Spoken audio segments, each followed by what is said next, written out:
Mimi ni Dr. Gregory Blasius Mkalao. Katika hospitali yetu ya Kitete tuna idara mbalimbali ambapo mimi natokea idara ya magonjwa ya ndani. Ambapo idara ya magonjwa ya ndani sana sana tunahusika na magonjwa yale yote ya kuambukiza pamoja na yale magonjwa yasiyo ya kuambukiza.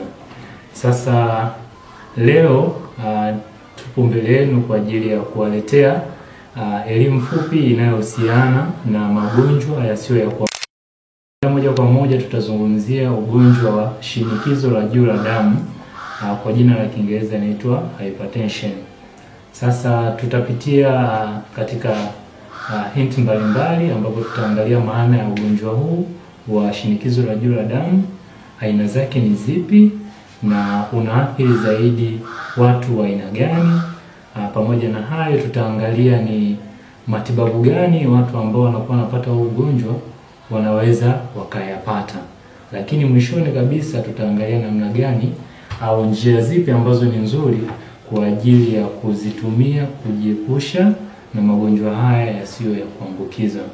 Basi ningependa tungeanza session yetu kwa leo kwa kuangalia maana halisi ya ugonjwa wa shinikizo la juu la damu. Shinikizo la juu la damu ni ile hali ambayo msukumo wa damu kwenye mishipa ya damu inakuwa ni mkubwa au sawa na 140, yani pressure ya 140 chini ya 90.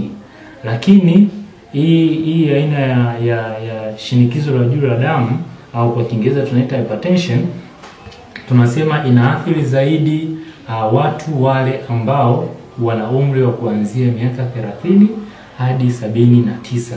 Na kimsingi kabisa huu ugonjwa unaingia kwenye kundi la magonjwa yale yasiyo ya kuambukiza ambapo wataalamu wanauita kama silent killer, yani ni ugonjwa ambao unaweza ukakuua bila wewe kuona dalili zozote, au muda ule ambapo unaona zile dalili basi tayari unakuwa umeshaanza kupata madhara katika sehemu mbalimbali za mwili wako. Sasa takwimu kutoka kwenye shirika la afya WHO inaonyesha kwamba takribani idadi ya watu bilioni 1.28 duniani wameathirika au wana shida ya ugonjwa wa shinikizo la juu la damu, na kati yao 2 ya 3, yani 2 ya 3 ya wale wagonjwa wote ambao wameathirika na hiyo shinikizo la juu la damu ni waliopo katika umri wa ujana. Yani ina maana kwamba kadiri umri unavyoongezeka ndipo unakuwa kwenye hatari zaidi ya kupata ugonjwa wa shinikizo la damu. Lakini wengi wao kutoka kwenye hiyo idadi ambao wanaathirika zaidi ni vijana. Kwa hiyo sasa ndio maana Wizara ya Afya na sisi kama hospitali ya mkoa ya rufaa ya Kitete tunahimiza watu basi wawe wanafanya uchunguzi wa mara kwa mara kupima pressure, kwa sababu kimsingi yenyewe haina dalili na inaathiri vijana. Kwa hiyo ndio maana tunashauri na tunatoa elimu mara kwa mara kwamba vijana na watu wenye umri ulioenda wao wanafanya check up ya mara kwa mara. Sasa pamoja na hayo, kwa Tanzania idadi ya watu wanaoathirika na ugonjwa pia nayo ipo kubwa sana. Kuna tafiti ambazo zilifanywa zikaonyesha 28% ya Watanzania wanaathirika na ugonjwa huu wa shinikizo la juu la damu. Kwa hiyo ni ugonjwa tunaona ambao unaathiri jamii kubwa katika nchi ambazo zile zinaendelea, wanaziita developing country, ambazo tuna include au tunajumuisha wale wenye kipato cha chini na wenye kipato cha kati, ambapo Tanzania na East Africa kwa ujumla tunaingia kwenye hilo kundi. Lakini hizi mbili ni kubwa. Sasa ya kwanza tunasema kwa kitaalamu inaitwa essential hypertension.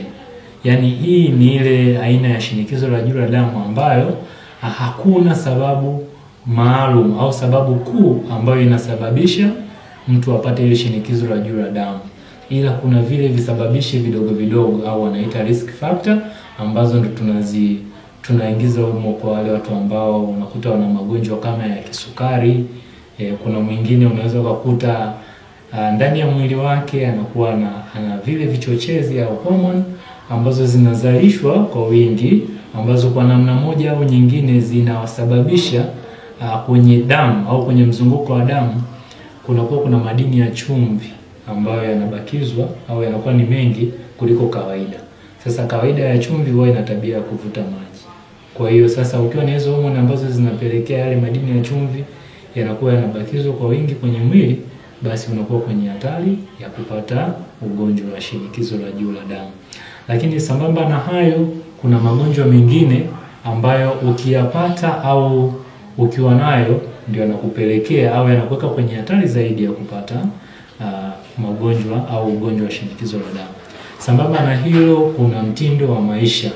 Ndio hapo ambao tulizungumzia. Kwa mfano, kwa vijana unakuta mtindo wao wa maisha, hawafanyi mazoezi, hawazingatii mlo ule ambao ni kamili.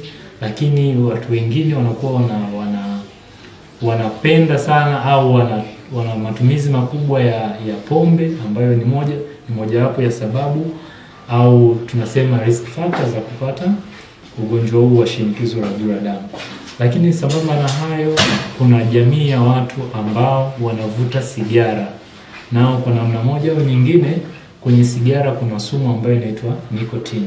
Sasa ile nicotine huwa ina tabia, ikiingia kwenye mwili inaenda kuathiri kwenye mishipa ya damu.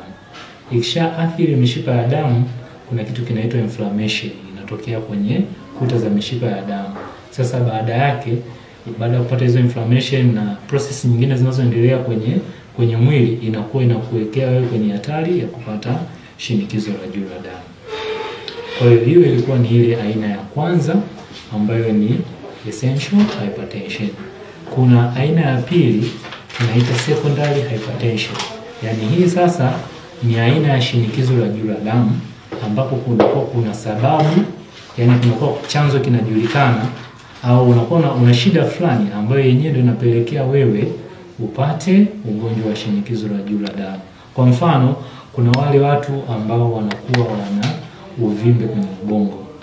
Automatically ukiwa na uvimbe kwenye ubongo, kuna baadhi ya sehemu ya ubongo ukipata huo uvimbe unaweza ukaathiri utendaji kazi wako wa mwili, na kuna muda mwingine unaweza ukaathiri au ukasababisha vichocheo ambavyo waga vinapelekea mzunguko wa damu kuongezeka. Lakini pamoja na hayo, kuna baadhi ya magonjwa kama tunaita renal stenosis kwa kitaalamu, yani mishipa ya damu inayopeleka damu kwenye figo inakuwa imepungua ile size yake au ile unene wake. Kwa hiyo nayo inaweza kukupelekea ukapata shinikizo la juu la damu ambayo inaingia kwenye sababu ya secondary hypertension. Lakini pamoja na hayo, kuna magonjwa mengine ambayo tunaita kwa kitaalamu coarctation of aorta, ambapo hiyo inakuwa kwenye mshipa mkubwa wa aorta, na unakuwa unapata itilafu fulani, yani kwa namna ambavyo ulivyo unakuweka wewe kwenye hatari ya kupata hiyo secondary hypertension. Lakini kwa jamii yetu kubwa ya Watanzania, pamoja na katika hiyo umri ambao tumesema wanaathirika zaidi na shinikizo la juu la damu, chanzo chake kikubwa ni kutokana na au wanaingia kwenye ile kundi la primary hypertension au essential hypertension, ambao tunaweka humo ile kundi ya wale watu wanaovuta sigara sana, watu wanaokunywa pombe sana, watu ambao hawafuati mlo sahihi na mambo kama hayo. Kwa hiyo hizo ndio mgawanyiko au makundi ya ili shinikizo la juu la damu. Sasa tukienda kwenye visababishi au vitu gani vitakufanya au vitakuweka kwenye hatari ya wewe kupata ugonjwa huu wa shinikizo la juu la damu, ndio hivyo ambavyo tumezizungumzia, tumeshavitaja awali. Kwenye mtindo wa maisha, uvutaji wa sigara au wengine tobako, wengine wanavuta hadi tumbaku, lakini pia kuna unywaji wa pombe. Pamoja na hayo, kuna kutokufanya mazoezi kadiri inavyoshauriwa. Kimsingi tunashauri kila siku kwa wiki ufanye mazoezi ndani ya siku 5. Wiki ambayo ina siku 7 ufanye mazoezi kwa siku 5, ambayo kwa wastani inatakiwa ufanye mazoezi kwa nusu saa. Kwa hiyo kiujumla inatakiwa kwa wiki ufanye mazoezi kwa muda usiopungua masaa 2.5. Sasa tukiangalia mtindo wetu wa maisha kwa watu wengi, kutokana na shughuli zetu za kila siku, wengi hawawezi kufikia ule muda ambao ni unakuwa unashauriwa kufanya mazoezi ili wewe kuepushe na magonjwa haya ambayo yasiyo ya kuambukizwa. Basi ndio maana tunawaweka watu ambao wasiofanya kazi au wasiofanya mazoezi wanakuwa kwenye hatari ya kupata magonjwa haya yasiyo kuambukizwa. Na pengine daktari, kwenye upande wa vyakula, kuna vyakula ambavyo mtu akila ama akivitumia mara kwa mara mbali na vinywaji anaweza kawa anajiweka kwenye hatari zaidi ya kupata ugonjwa huu. Chakula inashauriwa kwamba ule mlo ambao ni mlo kamili. Sasa tukienda kwa ufupi, mlo kamili ni upi? Tukisema mlo kamili, inatakiwa uwe una makundi yote ya chakula, ambapo hapo tutajumlisha wanga, ambapo kwenye wanga tutakuta vyakula kama wali, utakuta chakula kama ugali, viazi, mihogo. Hivi vyote vinaingia kwenye kundi la wanga. Pamoja na hayo kuna mboga za majani. Lakini pamoja na hayo kuna matunda na protini.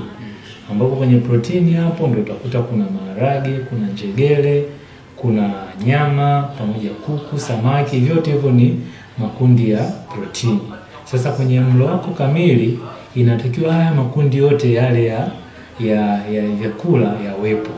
Pamoja na kwenye makundi mengine ya vyakula kuna zile tunaziita micronutrients, kwa Kiswahili chake kama ni virutubisho. Unaweza kukuta ya madini, yani vyakula unavyokula huko na vina madini ya chumvi. Ndio maana muda mwingine unapopika mboga unaweka na chumvi, unakuwa unaongeza baadhi ya vile ambavyo elementi muhimu kwenye mlo wako kamili. Sasa jamii ya watu wengi, kutokana na mtindo wetu wa maisha, kutokana na kipato chetu, wengi unakuta wanakula mlo ambao sio mlo kamili. Kwa mfano, unaweza kukuta mtu anakula ugali pamoja na maharage, lakini kwenye mlo wake unakuta hamna mboga za majani, au akipata mboga za majani unakuta hana matunda, ambayo nayo ni aina mojawapo ya mlo, ya kundi la chakula ambayo inakusababishia tuseme umekula mlo ambao ni kamili. Kwa hivyo vyote ukishindwa kuviweka katika uwiano ambao uko sawa, inakuweka wewe kwenye hatari ya kupata magonjwa haya yale ambayo yasiyo kuambukiza. Lakini pamoja na hayo, sababu moja kubwa sana kwa nini sisi wengi wetu tunapata magonjwa haya yasiyo kuambukiza ni kwamba kwenye milo yetu mingi inakuwa imecontain chakula aina ya wanga. Yaani inamaanisha mfano ugali, wali, viazi, mihogo ndio inakuwa kwa kiwango kikubwa kuliko aina hii nyingine ya vyakula. Sasa kinachotokea kimsingi, ule wanga ukiingia kwenye mwili unakuwa unabadilishwa kwenye mfumo wa sukari rahisi au inaitwa glucose. Unaenda kutunzwa kwenye misuli, unaenda kutunzwa kwenye ini. Lakini kuna muda storage inapokuwa kubwa au kile kiwango cha chakula ambacho kimetunzwa kinakuwa ni kikubwa, kingine kinaenda kubadilishwa kwenye mfumo wa mafuta. Ndio maana mtu nakuta anakula vyakula vya wanga kwa wingi, mwisho wa siku ananenepa kwa sababu tu ya kile chakula cha wanga kinabadilishwa kinaenda kwenye mfumo wa mafuta. Lakini pamoja na hayo, sasa hivi kuna ile hali ya watu wengi wanapenda sana vyakula ambavyo vinapikwa kwa mafuta mengi. Kumbuke mafuta yenyewe nayo ni hatari kwenye mwili wa binadamu, inatakiwa upate kwa kiwango fulani. Yakizidi mwilini yanaenda kutunzwa, ndio unapata kitambi, unapata na vitu vingine, na mafuta mengine yanaweza kukaa kwenye mishipa ya damu. Yakikaa kwenye mishipa ya damu, ina maana yanapunguza ile size ya mishipa ya damu. Mwisho wa siku damu inakuwa inapita kwenye pressure kubwa, ndio mtu anakuja kupata ugonjwa wa shinikizo la juu la damu au hypertension.